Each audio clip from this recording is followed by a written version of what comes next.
1964ನೇ ಇಸವಿ. ಕರ್ನಾಟಕದ ಒಂದು ಪುಟ್ಟ ಗ್ರಾಮ. ಬೆಳಿಗ್ಗೆ ಅಲ್ಲಿನ ದೇವಸ್ಥಾನ ಹೂಗಳಿಂದ ಅಲಂಕಾರಗೊಂಡಿರುತ್ತೆ. ಅದ್ರ ಜೊತೆಗೆ ಸೂರ್ಯ ತನ್ನ ಚಿನ್ನದಂತೆ ಕಿರಣಗಳು ಹೊಮ್ಮಿಸ್ತಾ ಆ ದೇವಸ್ಥಾನವನ್ನ ಚಿನ್ನದಂತೆ ಹೊಳಿಸ್ತಾ ಇರ್ತಾನೆ.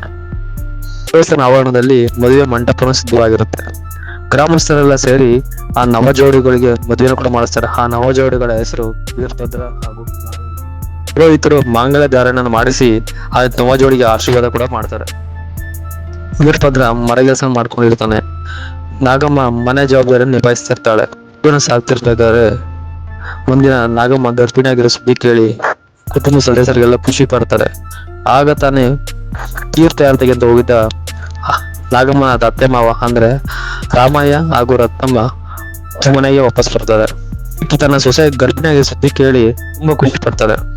ಆದ್ರೆ ಆ ಖುಷಿ ತುಂಬಾ ದಿನ ಉಳಿಯೋಲ್ಲ. ಯಾಕೆ ಅಂತ ಹೇಳಿದ್ರೆ ರಾಮಯ್ಯ ಹಾಗೂ ರತ್ನಮ್ಮನ ನಿಜ ರೂಪ ಇವಾಗ ಆಚೆ ಬರುತ್ತೆ. ನಾಗಮ್ಮ ಗರ್ಭಿಣಿ ಅಂತ ಗೊತ್ತಿದ್ರು ಸಹ ರಾಮಯ್ಯ ಹಾಗೂ ರತ್ನಮ್ಮ ಸೊಸೆಗೆ ತುಂಬಾ ಕಷ್ಟಗಳು ಕೊಡ್ತಾರೆ. ನೀರ್ ತರೋದಾಗ್ಲಿ, ಮನೆ ಕೆಲಸ ಮಾಡೋದಾಗ್ಲಿ, ದನಗಳನ್ನ ಕಟ್ಟಾಕೋದಾಗ್ಲಿ, ದನ ಮೇಯಿಸೋದಾಗ್ಲಿ, ಪ್ರತಿಯೊಂದು ಸಣ್ಣ ಪುಟ್ಟ ದೊಡ್ಡ ಕೆಲಸ ಎಲ್ಲಾ ಕೆಲಸನ ಸಹ ನಾಗಮ್ಮ ಕಲೆ ಮಾಡಿಸ್ತಿರ್ತಾಳೆ.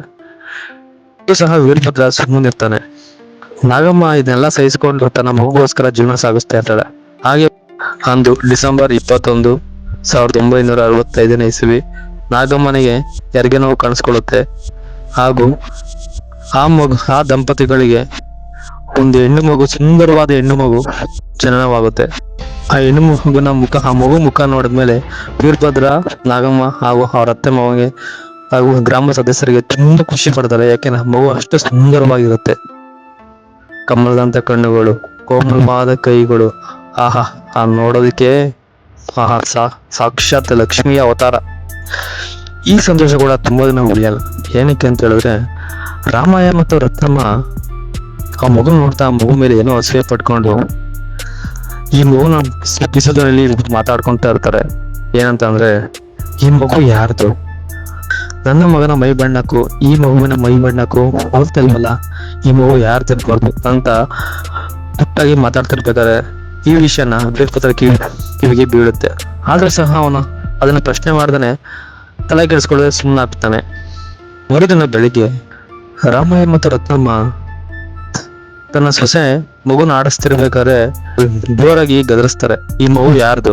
ಇದು ನಮ್ಮದಲ್ಲ, ನನ್ನ ಮಗನದಲ್ಲ, ನಮ್ಮ ವಂಶದ ಕುಡಿ ಅಲ್ಲ, ಯಾರಿಗೆ ಹುಟ್ಟಿದ್ದು? ಈ ಮಗು ಬಣ್ಣಕ್ಕೂ ನನ್ನ ಮಗನ ಮೈ ಬಣ್ಣಕ್ಕೂ ಒಂದಾಗ್ತಿಲ್ಲ, ಯಾರ್ದಿದು ಅಂತ ಅನುಮಾನವಾಸ್ಪದವಾಗಿ ಮಾತಾಡ್ತಾನೆ. ಇದನ್ನ ಕೇಳಿಸ್ಕೊಂಡ ನಾಗಮ್ಮನಿಗೆ ತುಂಬಾ ದುಃಖ ಆಗುತ್ತೆ. ಅಳಕ್ ಶುರು ಮಾಡ್ತಾಳೆ. ತನ್ನ ಗಂಡನ ಮುಖ ನೋಡ್ತಾಳೆ. ಆದ್ರೆ ವೀರಭದ್ರ ಇದನ್ನೆಲ್ಲ ನೋಡಿ ಸಹ ಸುಮ್ಮನೆ ಇರ್ತಾನೆ. ಕಾರಣ ಅವನಿಗೂ ಕೂಡ ಇದೇ ಅನುಮಾನ ಮೂಡಿರುತ್ತೆ. ಅಸಹಾಯಕನಾಗಿ ಕೂತಿರುವ ಗಂಡನ ನೋಡಿ ನಾಗಮ್ಮ ತಡ್ಕೊಳಕ್ಕಾಗದೆ ಅಲ್ಲಿ ಮಗು ಎತ್ಕೊಂಡು ಅಲ್ಲಿಂದ ಹೋಗ್ತಾಳೆ.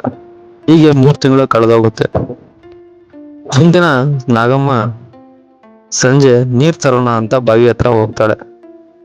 ಅಲ್ಲಿ ಹೋದಾಗ ಮನೆಯ ಈ ಕಷ್ಟಗಳನ್ನೆಲ್ಲ ನೆನ್ಸ್ಕೊಂಡು ತನಗೆ ಯಾವ್ದ ಅವಮಾನಗಳನ್ನೆಲ್ಲ ನೆನ್ಸ್ಕೊಂತ ತುಂಬಾ ದುಃಖ ಪಡ್ತಾಳೆ.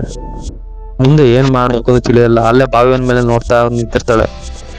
ಬಾವಿಗೆ ಹಾರಿ ಪ್ರಾಣ ಬಿಟ್ಟಿರ್ತಾಳೆ. ಇನ್ನು ನಾಗಮ್ಮನ ಸಾವಿನ ವಿಷಯ ಕೇಳಿ ಮನೆ ಸದಸ್ಯರೆಲ್ಲ ಗಾಬರಿ ಆಗ್ತಾರೆ. ಮಗು 3 ತಿಂಗಳ ಮಗು ಕೊಂಡಿರುತ್ತೆ. ಆ ಮಗುನ ವೀರಭದ್ರ ತನ್ನ ತೊಡೆ ಮೇಲೆ ಎತ್ಕೊಂಡು ಆ ಮಗು ಮುಖ ನೋಡ್ಕೊಂಡು ಬಿಟ್ಟಿರ್ತಾನೆ.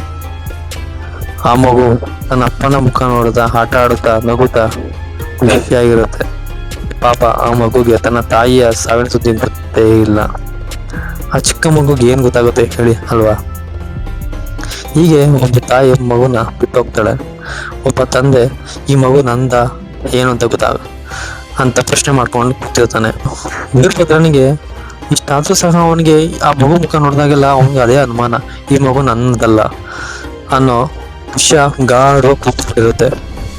ಮುಂದೆ ಆ ಮಗುನ ವೀರಭದ್ರ ಏನ್ ಮಾಡ್ತಾನೆ? ಆ ಮಗು ಅನಾಥವಾಗುತ್ತ ಅಥವಾ ವೀರಭದ್ರ ಇನ್ನೊಂದು ಮದುವೆನ ಮಾಡ್ಕೊಂತಾನ? ಆ ಮಗು ಹೇಗ್ ಬೆಳೆಯುತ್ತೆ? ಕಾದ್ ನೋಡಿ ಮುಂದಿನ ಭಾಗದಲ್ಲಿ.